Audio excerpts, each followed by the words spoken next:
Have you ever wondered if a fragrance has to be popular to also be good and worth your money? Well, by using Fragrantica, I've determined the 15 best-selling men's fragrances right now, and I'm going to put them all into an ultimate tier list. This tier list is going to go from S tier, which stands for standout GOAT, all the way down to D tier, which stands for absolute dookie. Let's just pray none of these fragrances make it to the D tier, but who knows? All 15 of these fragrances will be ranked based on 3 key categories. The first is smell. Does it smell good? Does it smell bad? The second is performance. How well does the fragrance project off my skin? And how long does the fragrance last? And finally, but most importantly, how often do I actually wear the fragrance? If you want to follow along as I rank these fragrances, go onto Fragrantica, which is the world's largest database for fragrances. Click the search perfume buttons and then sort by popularity. Finally, filter it to men's fragrances, and this will show you a huge list of what the best-selling men's colognes are at this very moment. This is my first time looking at the list, and right off the bat, I should have seen this one coming. The most popular men's fragrance right now is none other than Jean-Paul Gaultier's Le Male Elixir. This is one of the sweetest fragrances I have ever smelt, but I will say, if this tier list was ranked based on how many compliments a fragrance gets, this would be in the S tier. No questions asked. However, this tier list takes into account the smell and how often I wear the fragrance, and I will say, on the tester strips, it is just so sickeningly sweet to me, and every time I wear it, it gives me a headache. I don't know what it is about this fragrance. It's the honey, the lavender, the vanilla combo. It is just so headache inducing for me. Yes, it gets compliments. Yes, women love the smell of this on men, but my personal wearing experience of this fragrance is really not good. So I'm going to put this one in the B tier. First 2 fragrances of this tier list, of course. I should have known better. I should have. Any Jean-Paul Gaultier haters, look away, because the second best-selling fragrance right now for men is Le Male Parfum. Unlike Le Male Elixir, Le Male Parfum is a fragrance that I can definitely get behind. I freaking love this stuff. This is in many of my top 10 fragrances of all time list. There is just something so addictive about this fragrance, and I think it's the way they've blended that iris note in with the Jean-Paul Gaultier DNA that we all know and love. This one feels more classy and sophisticated to me than Le Male Elixir, but it still has a kind of fun F-boy side to it. Like, you could definitely wear this clubbing. I find the projection's not quite as good, which is a shame, but it lasts just as long, if not longer. And in general, I just find myself wearing this way more. So I'm going to put this in the S tier, actually. I wouldn't say this is blind buy safe unless you know you really like Jean-Paul Gaultier, kind of the scent, but you also can imagine it with an iris note, which it probably isn't many people watching this, so I would say try before you buy. But this is a fantastic fragrance. At the number 3 spot, man, that is the absolute banger of a fragrance. It is none other than Stronger With You Intensely. In case you guys didn't already know, Stronger With You Intensely is my favorite designer fragrance of all time. It was kind of the fragrance that made me fall in love with warm and masculine vanilla scents. You get vanilla, toffee, caramel. It almost has like a burnt brown sugar vibe to it in the dry down. I don't think it has like a sugar note, but I'm telling you, it is so addictive and warm. This stuff is just a sexy fragrance. I don't really know anyone that doesn't like how this smells. The only downside to it is that it is so popular that many of my friends have stolen this from me as my signature scent. So I haven't been wearing it as much recently because it was basically stolen from me. This fragrance is going to join Le Male Parfum in the S tier. So this is a good start for the best-selling men's fragrances. We got 2 in the S tier and 1 in the B tier. So you guys are going to kill me. I'm telling you, I'm not making this up. You can go look at it yourself. I'm just going to show you. Once again, Jean-Paul Gaultier haters, please look away because Le Beau Parfum is at the number 4 spot. But is this really surprising? No, especially this fragrance. I'm honestly wouldn't even be that surprised if this was at the number 1 spot. It is just such a likable smell, especially if you're a young guy watching this and you want a fresh and sweet fragrance at the same time. This stuff is amazing. The first time me and my brother smelled this for the first time, it was after a blind buy, and the first thing he said to me was, "That smells like a 7-Eleven Slurpee." And if you smelt this before, you will probably understand what he means. It's very fruity, it's very sweet, it's creamy with that coconut note, but it is synthetic and unrefined, just like a 7-Eleven Slurpee. There is nothing natural tasting about a 7-Eleven Slurpee, and that is how I feel about this fragrance. It's not necessarily a bad thing, but just don't expect a natural and really well blended fragrance from this. I wear it a decent amount. The performance is solid. It just isn't really a special fragrance to me. It doesn't quite have that S tier factor. So I'm going to slot this one into the A tier instead. Oh, I'm kind of surprised this one made top 5, but damn. At the number 5 spot, it is none other than SWY's Eau De Parfum. Now, this is truly an amazing fragrance. It is my best friend's signature scent, and it has been for almost a year now. I got it for his birthday, and yeah, let me just say, it was obviously successful because he has bought, I think, 2 bottles of this stuff now. This is not your typical clean blue fragrance. Yes, it smells clean. Yes, it is a blue fragrance, but it has a touch of sweetness. It's very soapy and is extremely masculine smelling. This one is just sexy. This is just a straight up sexy men's fragrance. This is undeniably an S tier fragrance for me. It's going to be behind Stronger With You Intensely and Le Male Parfum, but it is definitely still deserving of that S tier spot. Oh man, I feel like I could wear this anywhere and feel like I'm the sexiest dude in that room. Okay, at the number 6 spot is a fragrance I didn't expect to be this high up as well. I know it's very popular, but I didn't realize it still had that type of popularity. The fragrance I'm talking about is none other than the classic Dior Homme Intense. This is probably the best-selling iris fragrance of all time. This is a classic fragrance. It was made, I think, about 25 years ago now. And this just screams like gentleman dressed up in a suit and a tie. And he just knows he's going to be the best-smelling guy no matter where he goes and who he sees. I've told you guys the story of this before, but this was a fragrance I actually bought when I was with my ex-girlfriend on a holiday, and I wore this for a week straight in the boiling Bali heat, and man, this fragrance has got some weird memories associated with it. I don't know if they're good, I don't know if they're bad, but this fragrance to me is kind of hard to rank because there's a lot of emotion and kind of bias behind it, but I'm going to put this in the A tier. I know for a lot of you guys this is an S tier fragrance, but I will also say it is undoubtedly weaker than when it was first released. There has been a lot of reformulations. I just don't think it is quite... I don't think it is quite the Dior Homme Intense it once was. At the number 7 spot is a very new fragrance. It's very new, and it's very cheap as well. Where are you? There you are. Afnan's 9 PM. I really should have seen this one coming. So instead of the real Jean Paul Gaultier Ultra Male being on this list, we have a dupe of it, which when you think about it is a little bit sad, but I will say for a dupe, this is extremely high quality smelling. It's just slightly fresher than Ultra Male. I find it's a little bit mintier. It's less heavy on that kind of vanilla and pear, which I don't love.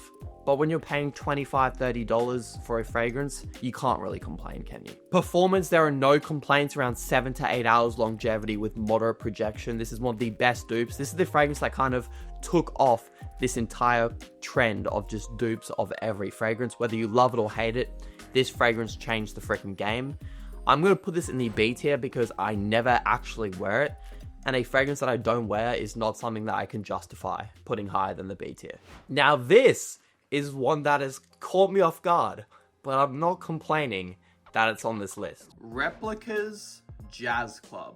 I knew this was a popular and really good selling fragrance, but I did not know it got sales quite like this. But I really do love this fragrance, so there are no complaints from me. It's a boozy, you get rum, you get a little bit of tobacco, but you just get a huge dose of really masculine vanilla. I love how this thing smells. I love the scent trail that it leaves in particular. I think it's just a very sexy fragrance. It's something you'd wear dressed in all black. You're going to like some sophisticated concert or jazz club, as the name suggests. A lot of people hate on this one online. I would urge you to test this on skin and not on a tester strip. On a tester strip, it smells a lot worse for some reason. If the performance was better, this would be S tier, but because the performance is so mediocre and the price is very high for an EDT concentration, I'm gonna go with the A tier. As I keep saying, they need to make a jazz club intense. Can you imagine the potential? Just imagine. It's making me aroused, literally thinking about that. Oh boy. I really should have seen this one coming. You guys aren't gonna like this. The 17-year-old special, Versace Eros. As much as I do crap on Eros quite a bit, I will say this is a classic, and it always will have a special place in my heart. That's because I wore it between the ages of 16 and 18. I went through a lot of major life changes and stages wearing this fragrance. It's special. It is special. Like Spectrum on the Spectrum Mental Special. No, I'm just kidding. It's a mint, vanilla, and apple fragrance. To me, it just reminds me of my youth. Kind of reminds me of like a high school locker room. Good and bad vibes. This one is kind of hard for me to rate. I'm going to go with the C tier though. If you wanted to make the argument for B tier, I wouldn't be opposed to it. But it's just not a mind-blowing fragrance. I don't know the last time I wore it. I'm always going to have it in my collection. But I don't think I can warrant it a higher placing than the C tier. We have made it to the top 10, and this is a fragrance that I only just got. So that's good timing for this video. It is of course the one and only Bleu de Chanel Parfum version. I'm honestly more surprised the fact that the Parfum concentration is the one on this list, because this thing costs a pretty penny. I'm pretty sure this was like 240 Australian dollars. And it's a nice fragrance. It's nice. It's really nice. It's just not for me. The Parfum's interesting because it's still considered a soapy, fresh and clean scent, but it has almost like an earthy, more like masculine and rugged vibe to it. This is definitely suited for older guys, in my opinion. It's nice. This is tough for me to rate because I don't actually really wear this stuff, but now that I'm smelling it right now, I'm thinking, damn, I should be wearing this more because it's really a solid fragrance. I don't know. I think for me, the Parfum is going to go just into the A tier. The EDP and the EDT, those are both in the B tier, but the Parfum is nice just because it is a more serious, formal fragrance. Definitely something more gentlemanly, which I like. That took me a while to decide, I'm not going to lie. But A tier. Oh, this next one, I expected it, but it's also one that I literally just bought. I swear me and this video idea were like connected spiritually. It is the fragrance hiding back here, if I can get it. Versace's Bleu. I know a lot of people are ride or die with this fragrance, like they are literally in love with it. To me, it's just okay. It's a nice, fresh and clean blue fragrance that is also quite sweet and a little bit fruity, I feel. I think this is great if you're a young, sporty guy. Let's say you have PE class before school and you want something you can wear before and after the sports class. Something like this fragrance would suit that type of personality perfectly. My high school days are over. I'm a big boy university student. No, I'm fucking kidding. I am actually at university, but yeah, I don't wear this fragrance. I think if this was a scent I discovered 5 years ago, I would think this is the best thing since sliced bread. So for that, I'm going to put this in the B tier. I think it's solid. I think it's fresh. It smells nice. It's just not the greatest thing to ever exist. This is a kind reminder to like and subscribe if you've been enjoying this video. And if you just like my channel and notice you haven't subscribed yet, it is totally free, but it helps me out a ton. Please, love you. At the number 12 spot is actually my most complimented fragrance of all time. I am of course talking about Club de Nuit Intense Man. It's not the most attractive bottle design in the world, but if you can get past that, I'm telling you, the juice inside of this bottle just draws compliments in like no other fragrance I have ever tried or used. I wish I could pinpoint why. If I had to guess, it's because it's the Creed Aventus DNA, but made even stronger in terms of both projection and longevity. Yes, the opening is quite harsh, but simply wait 10 minutes if you're really paranoid about it. It's gotten to the point where I've worn this so much that I actually like the opening in like a weird way where I really shouldn't, because it smells a tiny bit like lemon cleaner, but I just do now. And I can't help it. Insane value for money, great performance, it smells really good and gets compliments. There's not really much more I could ask from a fragrance that costs around $40. I'm gonna put this into the high A tier. If the opening was smoothed out, it could be in the S tier. I also find that the Aventus style smell, it's just not an S tier smell for me. Like, if that makes sense, it's really nice. I like wearing it. It's just not special enough to be in the S tier. Up next is a fragrance I don't actually own, and that is Spicebomb Extreme. I've smelt this a handful of times. I honestly never really loved it that much. I feel like it is just too spicy. And I know that sounds cringe because the name Spicebomb Extreme, I'm aware that's what it's supposed to be. It's just not for me. I think it's quite sexy. I think it's quite a sexy vanilla tobacco spicy fragrance. There's just a reason I don't own it, and I have so many fragrances. If I liked it enough, it would be in my collection right now. You know what I mean? I'm going to be fair to it though, and will say, you know, if I was given it by a mysterious person, maybe you watching, I would probably wear it a somewhat decent amount. I'm not against the fragrance. I'm going to put it in the low B tier. I think it's nice. I'm sure it gets compliments. It's just not enough to tickle my pickle.